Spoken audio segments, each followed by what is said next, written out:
ಮಳೆಗಾಲ ಶುರು ಆಗ್ತಾ ಇದ್ದಂತೆ ರಾಜ್ಯದಲ್ಲಿ ಡೆಂಗ್ಯೂ ಪ್ರಕರಣ ಭಾರಿ ಏರಿಕೆ ಆಗಿದೆ. ದಿನದಿಂದ ದಿನಕ್ಕೆ ಡೆಂಗ್ಯೂ ಸೋಂಕಿತರ ಸಂಖ್ಯೆ ಕೂಡ ಜಾಸ್ತಿ ಆಗ್ತಲೇ ಇದೆ.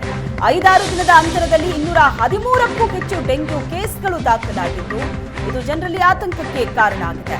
ಜೂನ್ ಅಂತ್ಯಕ್ಕೆ 1742 ಡೆಂಗ್ಯೂ ಸೋಂಕು ಬೆಂಗಳೂರಿನಲ್ಲಿ ದಾಖಲಾಗಿದ್ದು ಕಗದಾಸಪುರದ 27 ವರ್ಷದ ಯುವಕ ಡೆಂಗ್ಯೂ ಸೋಂಕಿಗೆ ಬಲಿಯಾಗಿದ್ದಾರೆ.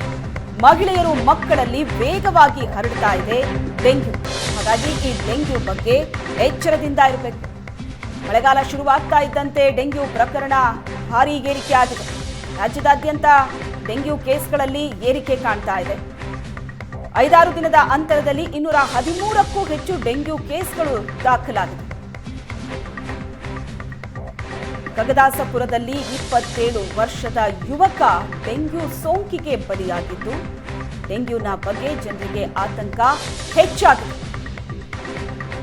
ದಿನದಿಂದ ದಿನಕ್ಕೆ ಡೆಂಗ್ಯೂ ಸೋಂಕಿತರ ಸಂಖ್ಯೆ ಕೂಡ ಜಾಸ್ತಿ ಆಗ್ತಿದೆ. ಡೆಂಗ್ಯೂ ಯಾವ ರೀತಿಯಾಗಿ ಹರಡುತ್ತೆ?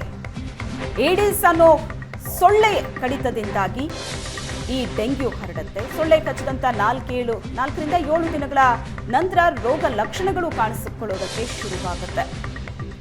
ಒಂದು ಸಲ ಸೊಳ್ಳೆ ಕಚ್ಚಿದ್ರೆ 10 ದಿನದ ತನಕವೂ ಕೂಡ ಅದರ ಪ್ರಭಾವ ಇರುತ್ತೆ. ಹಾಗಾಗಿ ಈ ಡೆಂಗ್ಯೂ ಸೊಳ್ಳೆಯಿಂದ ಬಚಾವಾಗಬೇಕು ಅಂತ ಅಂದ್ರೆ ಮನೆ ಸುತ್ತಲಿನ ಪ್ರದೇಶವನ್ನ ಸ್ವಚ್ಛವಾಗಿಟ್ಕೋಬೇಕು.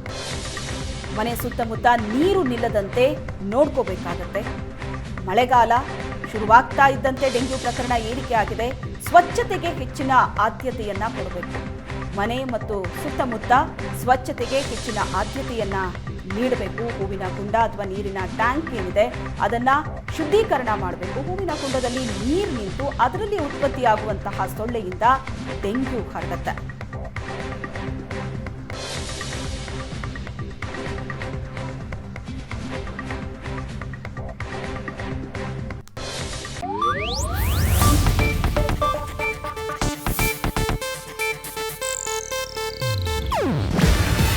ಇದು ಏಷ್ಯಾನೆಟ್ ನ್ಯೂಸ್ ನೆಟ್ವರ್ಕ್ ಪ್ರಸ್ತುತಿ. ನೀವು ನೋಡ್ತಿದ್ದೀರಾ ಏಷ್ಯಾನೆಟ್ ಸುವರ್ಣ ನ್ಯೂಸ್.